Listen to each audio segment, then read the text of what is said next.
it looks like Elon Musk will be purchasing Twitter after all. Elon Musk said he will go ahead with his original offer to buy Twitter. What made the world's richest man who's not afraid to lose suddenly compromise?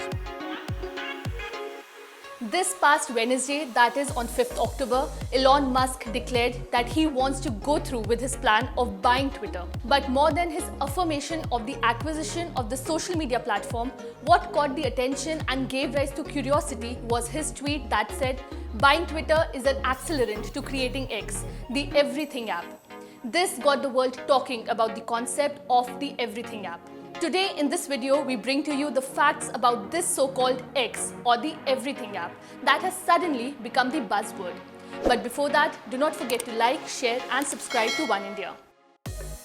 So what exactly is an Everything app and what does it do? As the nomenclature makes it evidently clear, it is an app that is a one-stop solution for a range of activities that are crucial in today's world. From networking to banking, from messaging to availing a plethora of services. In very simple language, it is a single app that combines the functionalities, usage and range of activities that multiple apps perform independently. The concept is that of amalgamation of works done by various different apps into a single app that is user-friendly on every count. To condense it in more layman terms, what it means is essentially this. Social media platforms, texting apps, online payment apps, cab hailing apps, etc. all combined into one.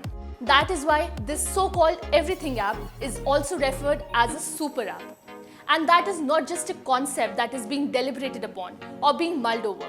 The examples of such super apps already exist. These super apps or mega apps are already widely popular in few parts of Asia. They have a wide user base, cutting across all sections of the society and are extremely popular because of their simple and very easy user interface. The famous Chinese app WeChat is an example of it. It has more than 1 billion monthly users and is a ubiquitous part of daily life in China.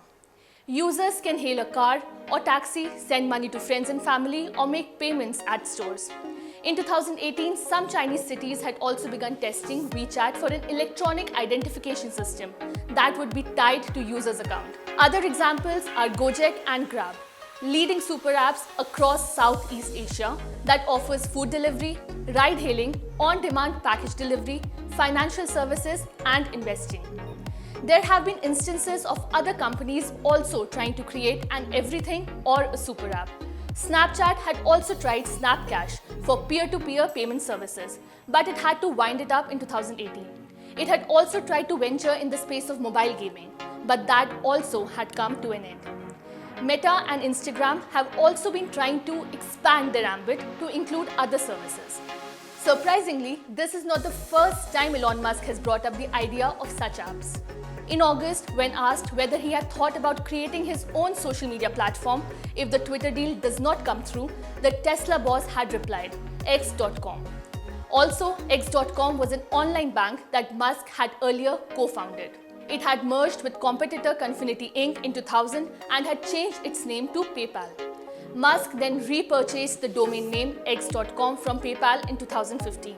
The Tesla CEO had also set up a few entities with X Holdings in their names, including X Holdings 1 and X Holdings 2, that he used in his bid to buy Twitter.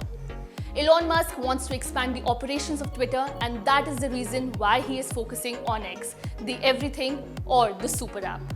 These were all you needed to know about X. We hope that you liked this new video. Thank you for watching.